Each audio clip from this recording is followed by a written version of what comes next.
Bueno, pues, gloria al Padre, al Hijo y al Espíritu Santo. Como era en un principio, ahora y siempre, por los siglos de los siglos. Amén.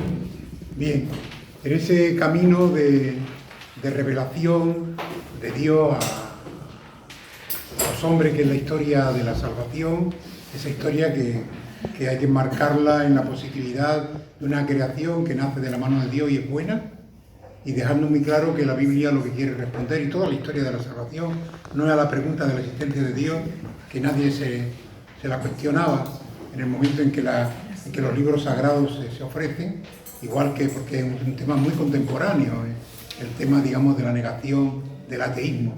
El ateísmo es un tema muy contemporáneo, a partir, digamos, de la Ilustración, Revolución Francesa, Ilustración, etcétera, cuando empieza la gente a cuestionarse la existencia de Dios. Hasta ese momento habría dificultades en entender cómo era Dios, si era único, si eran varios, si eran dioses buenos, dioses malos, pero la existencia de Dios no era cuestionada absolutamente por nadie. Y la Biblia lo que intenta dar respuesta, como he dicho, es al problema del mal. Si Dios es tan bueno, ¿por qué el mal? Que es el mismo problema que tenemos hoy en la evangelización. Cuando anunciamos la bondad de Dios, la pregunta que normalmente la gente se hace es decir, si Dios es tan bueno, ¿por qué el mal? Y a veces no encontramos palabras ante el dolor, sobre todo ante el dolor del inocente, ¿no? No hay dificultad mayor que digamos, responder a ese grito desde el dolor del inocente, ¿no? Y ahí la única respuesta es, evidentemente, bueno, si no tenemos la respuesta es mejor el silencio que decir una barbaridad porque sabéis que uno de los grandes problemas que tiene, digamos, para mucha gente el creer en Dios es lo poco creíble que somos los hijos de Dios, los que nos llamamos cristianos, y a veces la falaz doctrina, es decir, las cosas que se nos ocurren decir a la gente sobre Dios, ¿no?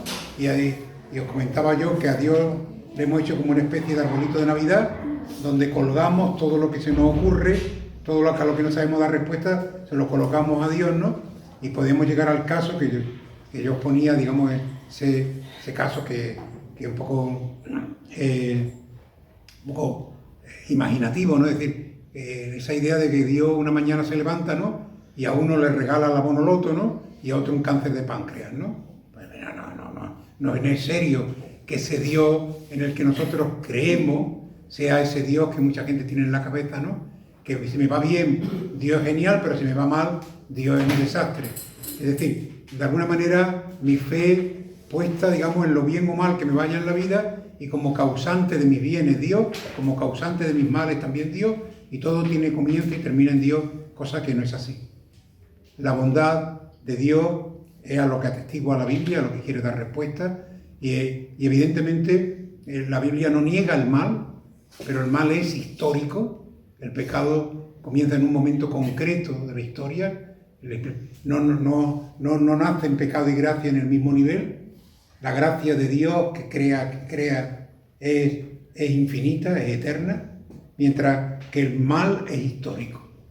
Comienza en esa narración del libro del Génesis con el pecado de Adán y Eva, que es una manera de narrar la libertad llevada hacia el mal, porque el gran regalo de Dios que le hace al hombre es la libertad.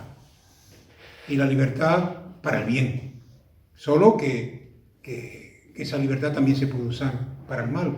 Y de hecho lo vemos en nuestra propia existencia, que hay una inclinación, es decir, un deseo siempre enorme de bien, pero una inclinación al mal que a veces tiene más fuerza que el poder del bien. Eso que dice San Pablo tan bellamente: veo el bien, lo gozo, lo quiero, lo deseo, y sin embargo hago el mal que aborrezco. Esa es la experiencia de Pablo, y creo que también es la experiencia de muchos de nosotros en muchos momentos de nuestra vida. ¿Quién de nosotros no se considera pecador de haberse equivocado? Es decir, y contra el pecado la única fuerza que hay capaz de vencerlo es la fuerza del amor de Dios, y ojalá también la fuerza de nuestro amor, que nos haga sentirnos lo suficientemente frágiles y humildes para reconocer el error y pedir perdón. No hay otra. Entonces, contra el mal, la única fuerza que es capaz de vencerlo es la fuerza del amor, Y os decía yo también que el amor tiene un nombre y el nombre del amor es cruz. El poder de Dios es el amor y el amor en su manifestación más intensa y más generosa por parte de Dios es la cruz. Hasta ahí llegó el amor de Dios, hasta entregarnos a su propio Hijo y nosotros entregarlo a la muerte y Él dejarse llevar hasta la muerte, hasta la cruz, por amor a nosotros. Y evidentemente ese poder de Dios es capaz de vencer al mal, pero tiene un precio impresionante, que es la cruz.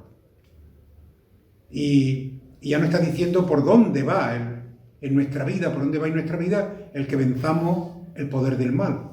Y va a ir por la cruz, porque lo primero que nos sale, es decir, nuestro instinto y nuestros sentimientos, no son cristianos porque sí.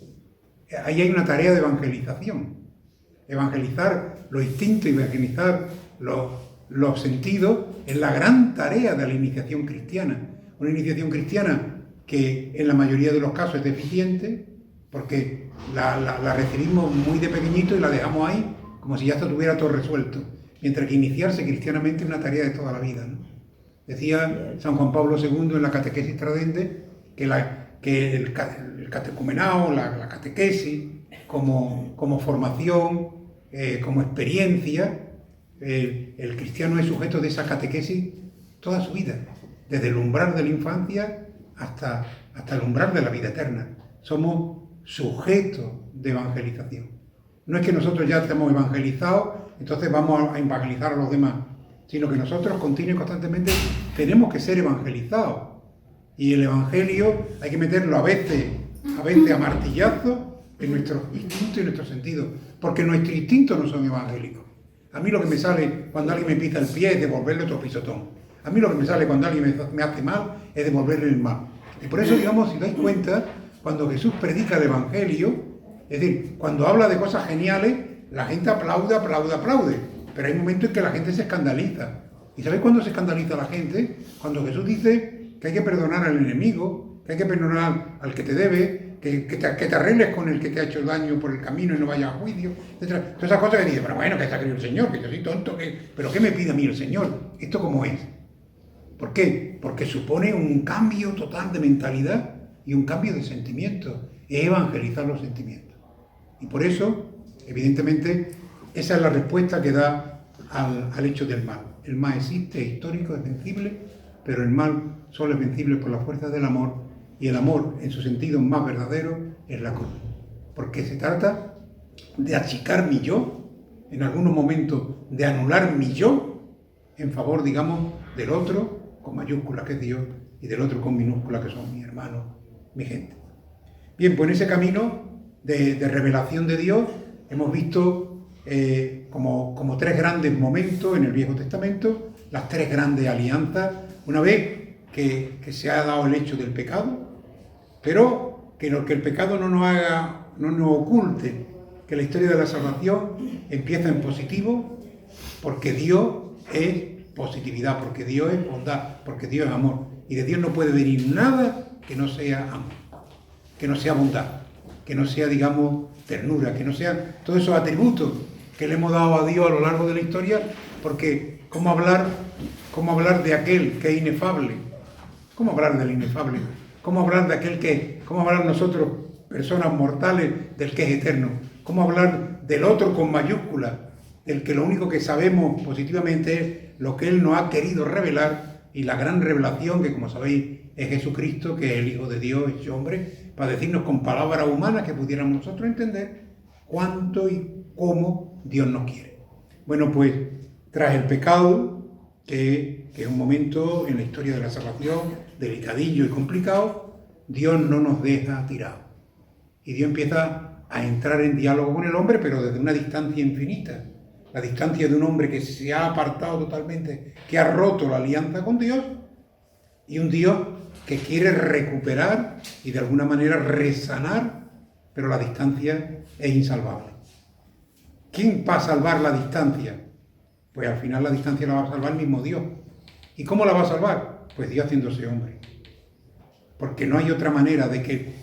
el hombre no puede llegar a Dios por sí mismo. ¿Qué hacía falta? Que Dios se hiciera hombre para llevar a los hombres a Dios. Mira, hasta qué punto, digamos, Dios nos ama. Que hubiera dicho, os habéis equivocado, habéis hecho las cosas mal, pues os quedáis. Es decir, Dios no nos necesita. Nos necesita en el momento en que entró en el juego del amor. Y eso nos lo cuenta bellísimamente Jesús en la parábola del hijo pródigo. Cuando Dios entra en el juego del amor, Dios se alegra cuando le amamos y se entristece terriblemente con el desamor de sus hijos. Y por eso, cuando los hijos de Dios no le amamos, Dios no es que se pone, digamos, en el cielo rabioso ni histriónico, sino que se pone triste. Permitidme la expresión. Y como el padre del hijo pródigo, todos los días sale a ver si tú y yo, que no hemos ido a vivir nuestra vida, que le hemos matado a él, porque al fin el hijo pródigo que le dijo al padre, dame la herencia.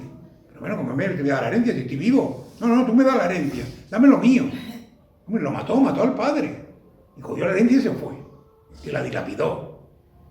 Y cuando da la impresión de que ahora lo que haría falta es que el padre fuera y le diera un sartenazo en la cabeza, pues resulta que el padre, desde el mismo día en que el hijo se alejó, todos los días salía a ver si el hijo volvía. Y por eso el primero que se da cuenta que el hijo vuelve es el padre. Y mientras el hijo va volviendo, va ahí despacito pensando qué le va a decir al padre, el padre sale corriendo a abrazarlo, a besarlo y a perdonarlo. Y es que Dios tenía más ganas de perdonarle que él, de pedirle perdón. Y ese es el Dios en el que nosotros creemos.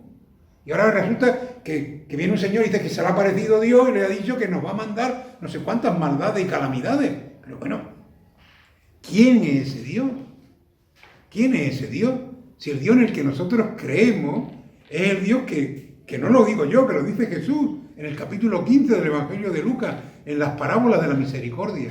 Que ese padre salía cada mañana a ver si el hijo volvía. Y cuando volvió, él salió corriendo a abrazarlo, porque a él le importaba mucho más perdonarle que el hijo, el único, que el hijo menor, desastre de hijo, que incluso de ser perdonado. Dios tiene una gana enorme de perdonarnos. Y por eso a tantas personas que viven inquietas, pensando que lo suyo es imperdonable, el gran anuncio es decirle que no, que Dios te perdona. Es que el mundo me condena, sí, pero Dios te perdona. Pero es que lo que he hecho es muy gordo, pero Dios te perdona. Porque no hay nada que Dios no pueda ni quiera perdonar. Así de gordo es. Así de gordo es. Pero ese es Dios. Y esa es la gran tarea que tenemos, que es la evangelización. No contarle a la gente nuestra idea. Ahora nosotros, como somos de derecha, pues hacemos un Dios de derecha. Pero como yo soy de izquierda, un Dios de izquierda. Que no, que Dios no es de derecha ni de izquierda, ni es intolerante, ni es liberal. Es Dios. Dios es Dios. Y Dios es amor. Y Dios es misericordia. Bueno, pues esa misericordia, que yo me he ido rápidamente al capítulo 15 de Lucas, esa misericordia Dios se la va dando al pueblo a poco, como lo va entendiendo. Y hemos visto esas tres grandes alianzas. Una alianza cósmica con Noé, una alianza personal con Abraham y una alianza con el pueblo, en el caso, digamos, Moisés. Esa alianza con Moisés, que la alianza, la Pascua, será, digamos, un signo clarísimo de que esa presencia de Jesús, del Hijo de Dios en toda la historia de la salvación, desde la creación, que el Padre se inspira en el Verbo, y el Verbo es el que crea, la palabra de Dios, que es el Verbo, el quien crea todo, y el Verbo está, digamos, también en el sacramento del bautismo representado en el diluvio, en la parte, digamos, de arrasar y en la parte de nueva creación. Jesús está también presente en esa subida al monte que hace Isaac con la leña para ofrecer el sacrificio, pero en el caso de Isaac el sacrificio se corta porque Dios no quiere sacrificio humano, mientras que en el caso de Jesús carga con la cruz, llega al Gólgota y es crucificado, porque os decía que el amor en su grado máximo es cruz. Por eso, digamos, el pueblo sencillo, el pueblo que tiene esas intuiciones, Mi padre decía una expresión siempre, dice que el pueblo siempre tiene razón menos cuando se equivoca. Y de ahí nosotros, que éramos muy malos, le decíamos los hijos que los padres siempre tienen razón menos cuando se equivocan, ¿no? Pues eso. Él nos lo había enseñado. Pues es verdad que el pueblo siempre tiene razón menos cuando se equivoca. El pueblo aún nazareno, con la cruz a cuesta, le llama a Jesús del gran poder. Porque el gran poder de Dios es la cruz. Entonces cuando vemos al nazareno, que con tanta devoción, ahí la gente tiene que descubrir que el gran poder de Dios es la cruz que lleva sobre sus hombros. Bien, pues la Pascua es ese gran acontecimiento. Y los judíos agradecerán enormemente a Dios esa liberación que le ha proporcionado. Y cada año recordarán en el mes de Nisan, en la luna nueva, recordarán ese episodio. Y en una celebración bellísima, la celebración de la Pascua. Es decir, y además como son orientales, harán memoria. Nosotros cuando hablamos de memoria inmediatamente pensamos aquí en el Pepito Cabeza, que se acuerda de tantas cosas, ¿no? Pero la memoria para el oriental, el israelita es un oriental, pues la memoria para ellos es traer al hoy evocar en el hoy lo que sucedió antiguamente. No es un recuerdo nostálgico o un recuerdo narrativo, sino que lo que yo cuento, lo que estoy aquí narrando, es como si lo estuviera viviendo. Y entonces, en la cena pascual, el más pequeño de la casa pregunta al mayor: oye, papá, ¿qué estamos celebrando? ¿Qué estamos celebrando? Y el mayor, el más anciano que hay allí, dirá: tu padre era un hebreo errante. Y empieza a contar toda la historia de la salvación. Le empieza a contar toda la historia de la salvación hasta el momento del éxodo, hasta el momento de la Pascua. Es decir, tu padre era un arameo errante. Tu padre era un esclavo en Egipto. Tu padre era... Es decir, todo lo que... Es decir, recoge toda esa historia de la salvación, la narran y la recuerdan pues comiendo el cordero, el pan ácimo, las copas del vino, como hicieron sus padres en aquella noche de liberación, cuando el pueblo de Israel salió de la esclavitud de Egipto hacia la libertad de la tierra prometida, aunque necesitó 40 años para llegar. Necesitó un tiempo de conversión y de penitencia inmenso hasta poder llegar a la tierra prometida. Igual que nosotros, también estamos haciendo un éxodo, una Pascua, y necesitamos también 40 años, la vida entera, para llegar, digamos, a la tierra prometida, que se llama, en este caso nuestro, el cielo. Porque nosotros somos errantes peregrinos que vamos camino de la patria definitiva, que no es esta. En la patria definitiva se llama cielo. Por eso, el día 1 de noviembre hicimos una fiesta muy grande, precisamente porque nuestro destino es esa muchedumbre inmensa de la que dice el libro del Apocalipsis, que no se podía contar, que son los santos. Que esa es otra. ¿Quién se le ha ocurrido decir que los santos son 5? ¿O son pocos los que consiguen la santidad? Sí, dice, eso es ganar siempre, como siempre nosotros le ponemos, nos encanta contradecir a Dios. Es decir, nosotros diciendo que son pocos, bueno, ya los israelitas le preguntaron a Jesús, ¿no? Los discípulos: Señor, ¿serán pocos los que se salven? Oyendo, aquí nada más que nos salvamos 4. O como decía Forge, ¿no? Aquí no vamos a salvar los de siempre. No. Es decir, la salvación es la gran realidad que Dios quiere. ¿Y quién no se va a salvar? El que no quiera. El que abiertamente no quiera salvarse. Es decir, la oposición no es para ganarse el cielo. La oposición es para no ir al cielo. Es decir, aquí no hacemos méritos para ir al cielo. Porque los méritos para ir al cielo ya lo ha hecho Jesús, muriendo y resucitando por nosotros. Sino que nosotros lo que hacemos es aceptar gratuita y generosamente, agradeciendo enormemente el don que Dios nos da. Ahora, hay gente que no quiere ese don. Es como, aquí está lloviendo a mares sobre nosotros, y hay quien abre el paraguas y dice: a mí no me cae una gota. Es tu libertad, es tu libertad, es tu libertad. Pero ¿cuánta gente tiene esa libertad de total, de abrir el paraguas para que no le caiga ni una gota de agua? Hacer una gente muy atrevida decía: Judas, ella sí está en el infierno. Bueno, ¿por qué? ¿Por qué? ¿Quién sabe lo que pasó en el último momento, en el último hálito de vida?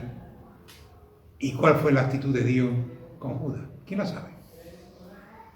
Yo tenía un profesor de teología, don Manuel Pineda, un santo, que cuando nos hablaba en una asignatura que hay en teología, que se llama escatología, es decir, el momento final, lo que es lo novísimo, pues ya el cielo, el camino del cielo, ¿no? Él se elevaba, y ya había un momento grande que nos metía todos en el cielo, ¿no? Y siempre había alguno que metía la pata y decía, pero oírle también, y decía el hombre, cállate, hombre, cállate. Bien, en ese camino de revelación de Dios están también los profetas. Es decir, ¿los profetas quiénes son? Pues son hombres de carne y hueso, a los que Dios elige para una misión bellísima. Esa misión tiene como tres partes. En primer lugar es anunciar lo que Dios quiere. Esa es la gran tarea del profeta. Y muchas veces la idea del profeta da la impresión que es un señor antipático que va, digamos, estamos de juerga y de fiesta y llega el profeta que nos pone a todos. No. El profeta es una persona que de parte de Dios nos anuncia lo que es bueno, lo que Dios quiere.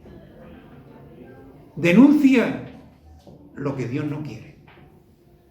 Y en tercer lugar, anima, contagia esperanza. San Juan 23, el Papa bueno, Papa anciano. Bueno, anciano. Resulta que ahora que murió bastante joven, más joven que el Papa Francisco, pero vamos, él ya llegó casi con la misma edad que el Papa Francisco, pero ya era anciano porque sabéis que el mundo ha cambiado mucho. Mi abuela con mi edad ya era viejísima. Y decía, hay que ver qué vieja es mi abuela. Y ahora resulta que yo soy ya más viejo que mi abuela.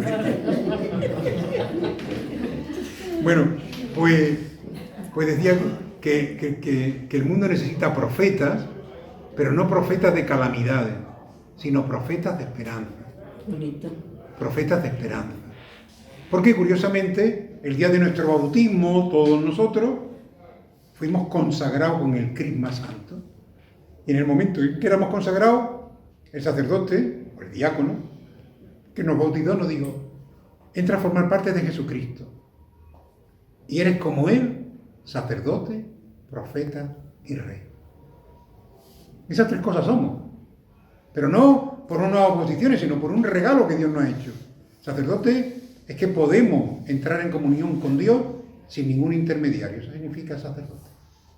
El sacerdote en el Viejo Testamento era en que en nombre del pueblo hablaba con Dios, le hacía la ofrenda a Dios y después... Nosotros ya no necesitamos el velo, tras cuando Jesús muere en la cruz, el velo del templo se rompe, que era el santuario donde nada más que entraba el sumo sacerdote una vez al año, ahí ya podemos, en el santuario podemos entrar todos podemos entrar en comunión con Dios. ¿Por los méritos de quién? De Jesucristo. Por eso nuestra relación cristiana es al Padre, por el Hijo, con la fuerza del Espíritu. Bueno, pues eso, es decir, todo el pueblo santo, todo el pueblo, por el bautismo es pueblo sacerdotal. Es pueblo real, porque Jesús es rey, pero el reinado de Jesús, su reino no es de este mundo. No es como los reinos de este mundo. Y si queréis ver en qué momento, cuál es digamos, el reinado y el señorío de Jesús, pues su trono es una cruz, su corona es de espinas, es decir, y su reino, digamos, es la entrega. Es decir, ser reyes como Jesús es dar la vida por los demás, es servir como Él sirvió, es ser como Él fue. Eso significa reinar. Y el reino de Dios es lo que vamos construyendo, es lo que vamos construyendo trabajando precisamente, anunciando el Evangelio, para que este mundo, que no es reino de Dios, aunque ahí hay muchas semillas del reino, cada día se parezca más a ese reino de Dios que es el cielo. Y profeta. Y profeta en el sentido en que Dios quiere contar con cada uno de nosotros, con cada cristiano, con cada bautizado, para que en su nombre anunciemos lo bueno, denunciemos lo que no es bueno y seamos para toda la humanidad un signo de amor, de esperanza, de ánimo. Está ahí en los profetas que... Por eso el profeta tiene mala fama en el pueblo. ¿Por qué? Porque no solo anunciaba cosas buenas, sino porque además decía, lo estáis haciendo mal. Y no hay cosa peor, no hay cosa que nos moleste más que nos digan la verdad. o que nos digan que lo estamos haciendo mal. O, sobre todo, digamos, que le digan a los que mandan que lo están haciendo mal. Por eso a los profetas los timaron. Estos eran profetas y mártires. Por eso Jesús dice, ay amigos, vosotros que tanto, que os parecéis mucho a vuestros padres, ¿no? Que primero mataban al profeta y después le hacían un monumento, ¿no? Claro. Bueno, pues en Israel, en Israel hubo muchos profetas. En el Viejo Testamento, en esos libros, nos encontramos con que hay escritos de muchos profetas. En concreto, de 4 profetas mayores, que se llaman mayores no porque sean más importantes que los otros, sino porque los escritos suyos son más grandes. Y esos profetas mayores son Isaías. ¿Qué anunció de bueno Isaías? Fue algo impresionante. Anunció la venida del Mesías y el nacimiento del Emmanuel. Eso es lo como más importante. Pero Isaías tiene muchos momentos. Una de las cosas que hace Isaías, por eso es un profeta, por eso Isaías es el profeta que más se escucha ahora en el Adviento. Ahora cuando llegue el Adviento, los 4 domingos siempre tendremos una lectura del profeta Isaías.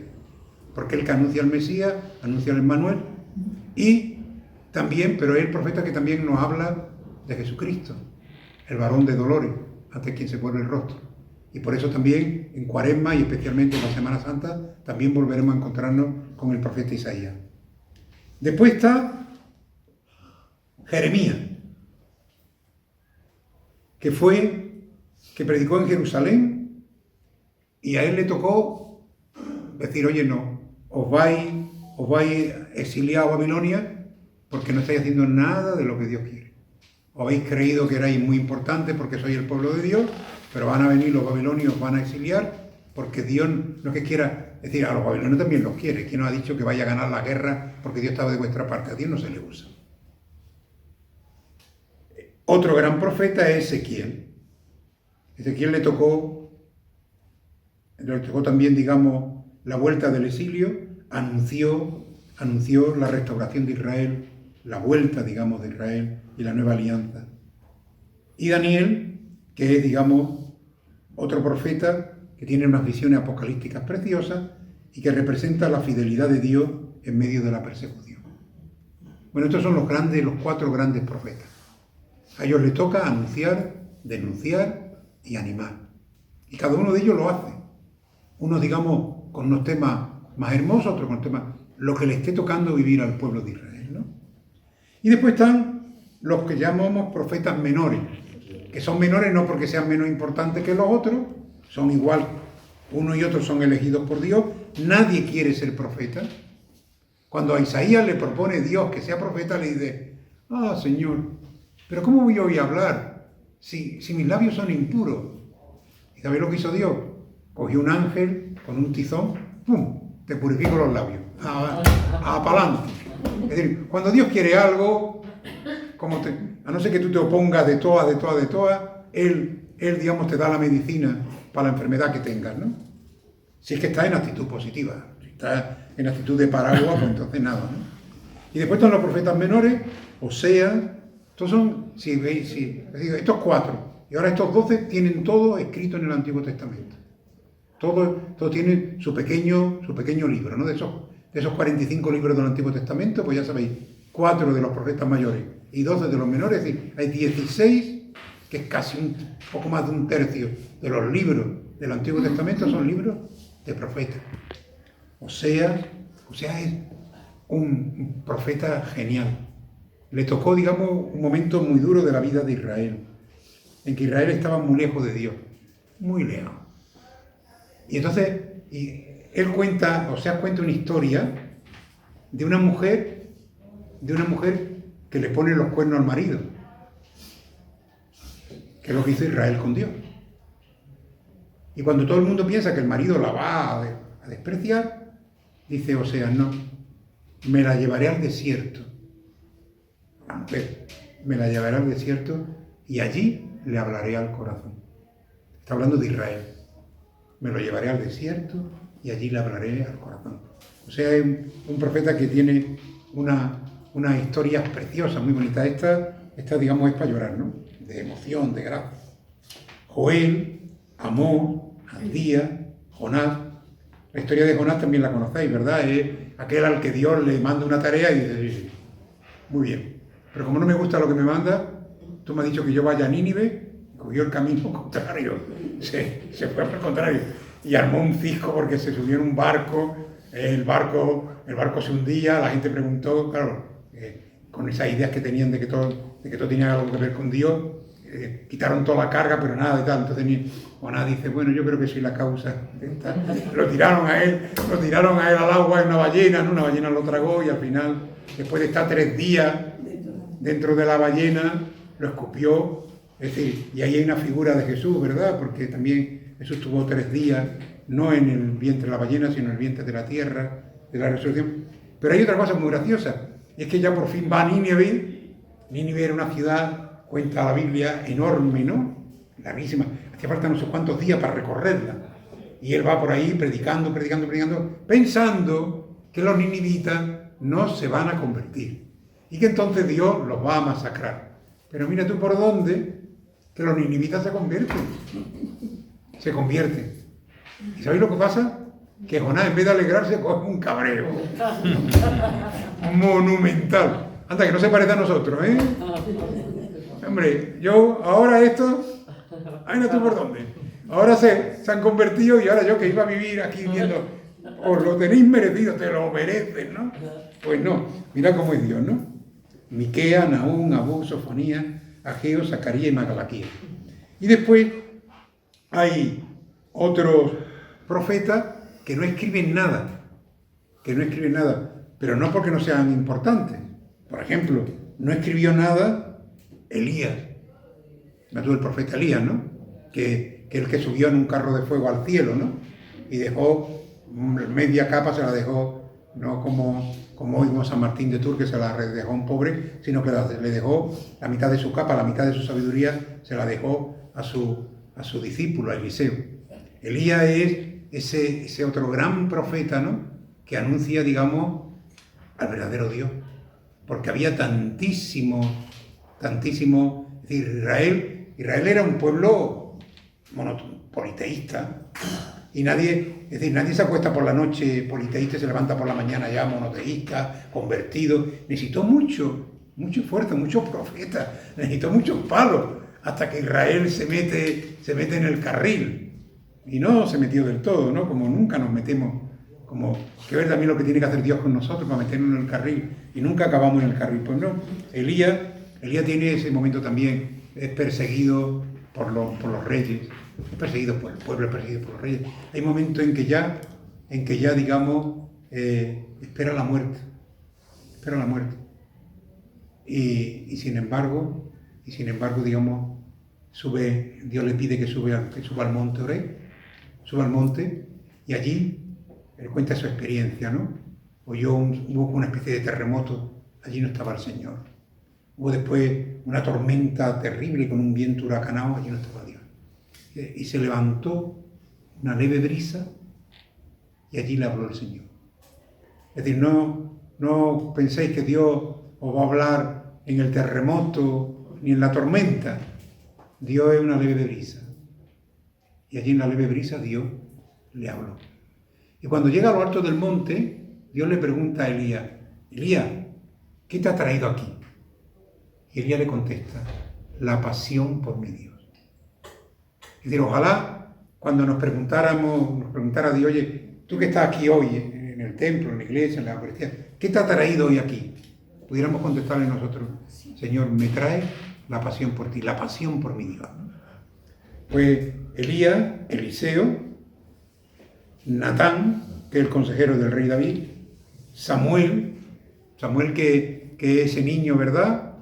Ese niño que estaba con el profeta Elí, con Eliseo, y Dios le llama y cree que Eliseo es el que le está llamando, ¿no? Y al final dice Eliseo, mira, ve, cuando escuche la voz, dile, aquí estoy, Señor, para hacer tu voluntad. Y Dios te hablará, ¿no? Pues ese Samuel, que fue elegido casi como un niño, ¿no? Miqueas, Agías, Gad. En fin, esos profetas tienen como tarea eso que os decía, anunciar lo que Dios quiere, denunciar lo que Él no quiere y transmitir, digamos, esperanza y ánimo. Y nosotros somos profetas y esa es la tarea que también a nosotros el Señor nos regala, nos infunde, nos pide que en su nombre hagamos, ¿no?